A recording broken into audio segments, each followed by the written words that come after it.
Hello everyone, welcome to Socio Decoded by Anjali. Do subscribe to this channel.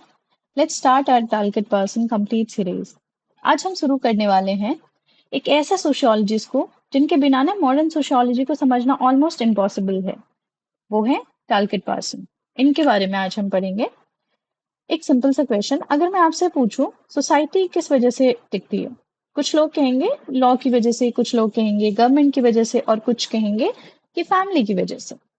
Person का answer थोड़ा सा different था। उन्होंने कहा कि सोसाइटी किसी एक इंस्टीट्यूशन की वजह से नहीं चलती, सोसाइटी एक सिस्टम है जहां हर पार्ट मिलकर काम करता है। आज के लेक्चर में हम पार्सन की लाइफ, एजुकेशन, करियर और उनकी सोशियोलॉजी की बेसिक जो है विजन को समझेंगे। बात करते हैं टालकिट पार्सन के बारे में। टालकिट पार्सन जो थे वो एक अमेरिकन सोशियोलॉजिस्ट थे। उनका जन्म हुआ था 13 दिसंबर 1902 में हुआ था। इनका इनका जन्म हुआ था 13 दिसंबर 1902 में। ओके। और ये कोलोराडो यूएसए में था और उनकी डेथ हुई थी 8 मई 1979 में। ठीक है।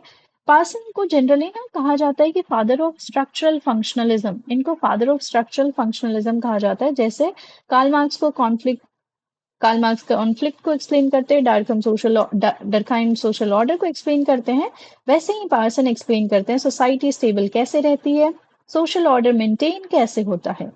इनकी अर्ली लाइफ की अगर हम बात करें, ठीक है, तो पार्सन ना एक एजुकेटेड फैमिली से बिलोंग करते थे। उनके फादर मिनिस्टर और स्कॉलर्स थे। बचपन से इंटेलेक्चुअल एनवायरनमेंट मिला है इनको। इसकी वजह से इनके इंटरेस्ट जो थे ना फिलोसफी, साइंस, सोशल प्रॉब्लम्स में डेवलप हुई। ओके। अब सोचो और जवाब दो कि अगर किसी के बचपन का एनवायरनमेंट बुक्स, डिस्कशन और एजुकेशन से बाहर हो, तो उसकी थिंकिंग पर इम्पैक्ट पड़ेगा या नहीं पड़ेगा? बिल्कुल पड़ेगा। पार्सन की सोशियोलॉजिकल थिंकिंग पर भी उनके फैमिली बैकग्राउंड का डीप इन्फ्लुएंस था, बिकॉज उनकी फैमिली में तो पूरी की पूरी पढ़ाई और यही सब पे बातें होती रहती थी पूरे टाइम। इनकी एजुकेशन जर्नी की अगर हम बात करें पार्सन की एजुकेशन जर्नी की, तो ये एमहर्स्ट कॉलेज 1924 में इन्होंने अपना वहाँ से bachelor in arts study biology and philosophy, यहाँ से उन्होंने बायो और फिलोसफी पढ़ाई करी। अब इंटरेस्टिंग बात देखिए कि पार्सन ना ओरिजिनली सोशियोलॉजिस्ट नहीं थे। उनकी स्टार्टिंग इंटरेस्ट साइंस में थी। इसी वजह से बाद में उन्होंने सोशियोलॉजी को भी साइंटिफिक अप्रोच से समझाया। ठीक है। लंदन स्कूल ऑफ इकोनॉमिक्स से उन्होंने मास्टर्स करा। ठीक है। उसका उसके बाद ना पार्सन यहाँ से मास्टर्स किए। उन्होंने जो है यूरोपियन सोशल थॉट को डीपली स्टडी किया और यहीं से उनकी इंटरेस्ट सोशियोलॉजी में बढ़ गई। फिर उन्होंने जो है ना हिडनबर्ग यूनिवर्सिटी से जो है पीएचडी कंप्लीट किया 1931 में।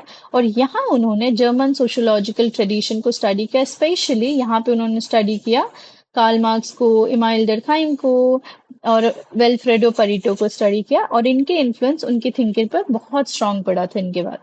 अब बात करते कि थे किन से इन्फ्लुएंस थे। ठीक है। ये किन किन लोगों से इन्फ्लुएंस थे इनकी बात करते हैं। तो पार्सन खुद एक ग्रेट थिंकर थे, लेकिन ना हर थिंकर किसी ना किसी से इन्फ्लुएंस जरूर होता है। जैसे मैक्स वेबर जो थे, वेबर वेबर से पार्सन ने एक्शन थियरी और सोशल ऑर्डर के आइडियाज लिए। इमाइल डरखाइम से टालकट पार्सन ने डरखाइम से सोशल इंटीग्रेशन और कलेक्टिव वैल्यूज का आइडिया लिया। परीटो से उन्होंने जो है सिस्टम थिंकिंग और इक्विलिब्रियम का कॉन्सेप्ट लिया। अब सिंपल तरीके से अगर हमें याद करना है कि ये कैसे इनको याद करें कि क्या कैसे, तो डरखाइम, वेबर और परीटो से टालकट पार्सन ने इन्फ्लुएंस हुए और फिर बाद में उन्होंने एक कॉन्सेप्ट दिया था स्ट्रक्चरल फंक्शनलिज्म के बारे में। अब हम बात करते हैं इनके करियर हाइलाइट्स के बारे में। 1937 में जो है इन्होंने पार्सन जो है हार्वर्ड यूनिवर्सिटी ज्वाइन करते हैं और वहीं से उनकी रियल एकेडमिक जर्नी स्टार्ट होती है। ठीक है। हार्वर्ड में ना वो सोशियोलॉजी के सबसे इन्फ्लुएंशियल प्रोफेसर में से एक बन गए। ठीक है। उन्होंने जनरेशन ऑफ सोशियोलॉजिस्ट को ट्रेन किया और हार्वर्ड को सोशियोलॉजी का मेजर सेंटर बनाने में इंपॉर्टेंट रोल प्ले किया इन्होंने। ठीक है। पार्सन का जो ड्रीम था ना, अब एक इंटरेस्टिंग बात करते हैं। पार्सन का ना एक बड़ा ड्रीम था। वो सोशियोलॉजी के लिए एक ग्रैंड थियोरी जो है बनाना चाहते थे, यानी एक ऐसी थियोरी जो पूरी सोसाइटी को एक्सप्लेन कर सके, फैमिली को भी, एजुकेशन को भी, रिलीजन को भी और पॉलिटिक्स इकोनॉमी को भी, सबको एक फ्रेमवर्क में। और इसी एफर्ट से स्ट्रक्चरल फंक्शनलिज्म डेवलप हुआ। इनकी जो है अगर हम मेजर वर्क्स की बात करें, टालकट पार्सन की मेजर वर्क्स की बात करें, तो सबसे पहले आता है स्ट्रक्चरल, सॉरी हाँ, 1937 this one. Structure of social action 1937 में। ये उनकी मोस्ट इंपॉर्टेंट अर्ली वर्क थी और इसी में उन्होंने एक्शन थियरी डेवलप किया। फिर आता है हमारा कि और ये भी towards a general theory of action, ये भी था इस बुक में ना, एक्शन को और डिटेल में उन्होंने एक्सप्लेन किया। फिर आता है हमारा सोशल सिस्टम 1951। ये उनकी ना मोस्ट फेमस बुक थी। यहाँ पार्सन एक्सप्लेन करते हैं कि सोसाइटी एक सिस्टम है और हर इंस्टीट्यूशन का एक फंक्शन होता है। फिर आता है society evolutionary and comparative perspective 1966।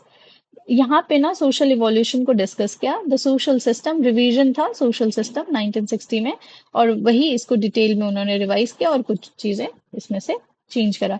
Person ना सोसाइटी को ना, उसका मेन आइडिया था, पार्सन का मेन आइडिया समझते हैं कि आपकी बॉडी में ना फॉर एग्जांपल हार्ट है, ब्रेन है, लंग्स है, किडनी है, सबके अलग अलग रोल है लेकिन सब मिलकर बॉडी को अलाइव करता है। सही बात है, एग्जैक्टली वैसे ही पार्सन कहते हैं कि सोसाइटी भी एक सिस्टम है। एग्जाम्पल कि फैमिली क्या करती है, चिल्ड्रन को सोशलाइज करती है। एजुकेशन क्या करता है, नॉलेज देता है।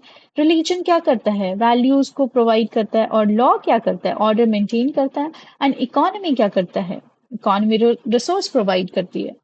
तो अगर इनमें से कोई इंस्टीट्यूशन फेल हो जाए तो पूरी सिस्टम पर इफेक्ट होगा, होगा कि नहीं।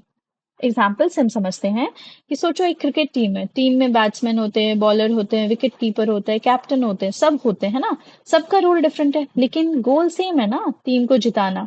पार्सन कहते हैं कि सोसाइटी भी एग्जैक्टली इसी तरह से वर्क करती है, different roles, different institution but common गोल।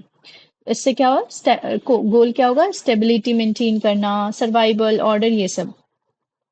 इसकी अगर हम पर्सनल, इसकी जो है अगर हम टाइमलाइंस की बात करें तो जो हमने इधर भी पढ़ ही लिया था बट एक बार रफली देख लेते हैं। 1902 में इनका जन्म हुआ। 1924 में इन्होंने एमहर्स्ट कॉलेज से बैचलर्स करा। 1927 में मास्टर्स करा लंदन स्कूल ऑफ इकोनॉमिक्स से। फिर उन्होंने हेडलबर्ग यूनिवर्सिटी जर्मनी 1927 गए। उन्होंने पीएचडी किया हेडनबर्ग यूनिवर्सिटी से ही 1931 में।